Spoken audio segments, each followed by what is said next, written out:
Guys, क्या आपको पता है कि इंडिया की लोकसभा में टोटल 552 सीटें हैं, यानी कि पूरे देश से लोकसभा में मैक्सिमम 552 लोग चुन के पहुंच सकते हैं। लेकिन क्या आपको पता है कि उन 552 सीटों में से किसी भी सीट पे 420 नंबर नहीं लिखा गया है? अब क्यों, ये मैं आपको बताता हूं। देखिए, आईपीसी की धारा के तहत 420 नंबर फोर्जरी यानी कि धोखाधड़ी के लिए इस्तेमाल किया जाता है और इसी वजह से हमारे किसी भी लोकसभा सीट पे 420 नंबर नहीं लिखा गया है। इनफैक्ट जैसे ही 419 नंबर आता है तो उसकी अगली सीट को 420 नंबर की बजाय 419A कहा जाता है। गाइस, क्या आपको ये पहले से इंफॉर्मेशन पता थी?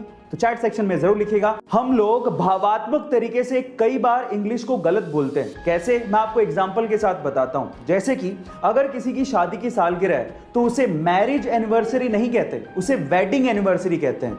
इसी तरह से अगर आप किसी चीज को फिर से इस्तेमाल कर रहे हो तो उसे सेकेंड हैंड नहीं कहते, उसे यूज्ड कहते हैं। इसी तरह से अगर कोई मर जाता है तो उसे डाइड नहीं कहते, उसे पास्ड अवे कहते हैं। इसी तरह से अगर कोई गरीब है तो उसे पुअर नहीं कहते, उसे अंडर प्रिविलेज्ड कहते हैं। और फाइनली अगर कोई मोटा है तो उसे फैट नहीं कहते, उसे फुल फिगर्ड कहते हैं। गाइज, आपको इंग्लिश की ये नॉलेज कैसी लगी चैट सेक्शन में जरूर लिखेगा। गाइज, अगर आप किसी डॉक्टर के पास कभी गए हो तो आपको देखने के बाद वो एक पर्ची पर दवाई लिख के देता है, लेकिन दवाई लिखने के बाद ऊपर वो RX भी लिखता है। क्या आप उसका मतलब जानते हैं? इनफैक्ट बहुत सारे डॉक्टर्स भी उस RX का मतलब नहीं जानते।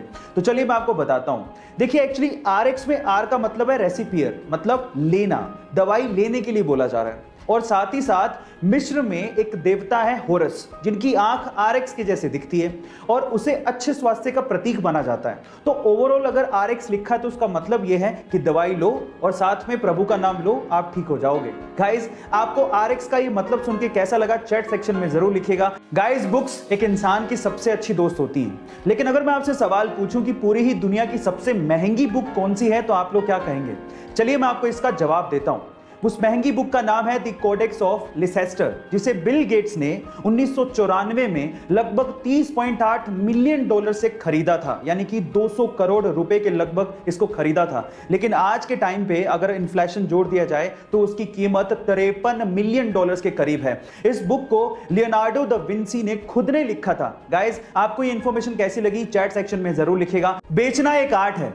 आप जितने अलग तरीके से अपने प्रोडक्ट का विज्ञापन करेंगे, आपका प्रोडक्ट उतनी तेजी से लोगों के दिमाग में चढ़ने लगेगा और आपकी सेल्स भी बढ़ने लगेंगी। और कुछ ऐसा ही किया रेड बुल ने। एक्चुअली हुआ कुछ यूं कि एक बार रेड बुल ने अपनी एनर्जी ड्रिंक लंदन में लॉन्च की और उसके लिए सबसे पहले उन्होंने ट्रेडिशनल विज्ञापन किए, जैसे कि टीवी और रेडियो पे ऐड देना, लेकिन उसका लोगों के दिमाग पे कोई फर्क नहीं पड़ रहा था और सेल्स भी नहीं बढ़ रहे थे। फिर रेड बुल वालों ने लगाया दिमाग। उन्होंने रेड बुल के खाली केन्स लिए और लंदन की सड़कों पे और डस्टबिन में डलवा दिए। अब जैसे लोग बाहर निकले और उन्होंने वो केन्स देखे तो लोगों को लगा कि ये ड्रिंक बहुत बिकती है और उसके बाद उन्होंने रेड बुल को खरीदना शुरू किया और पीना शुरू कर दिया, जिससे रेड बुल की सेल्स अचानक से बढ़ गई। गाइस, कितना गजब का दिमाग लगाया ना। आपको ये आइडिया कैसा लगा चैट सेक्शन में जरूर लिखिएगा। सैमसंग, आज के पहले तक आपने इस कंपनी का नाम सिर्फ मोबाइल इंडस्ट्री में ही सुना होगा, लेकिन क्या आपको पता है कि सैमसंग मोबाइल इंडस्ट्री के साथ साथ कंस्ट्रक्शन का भी काम करती है?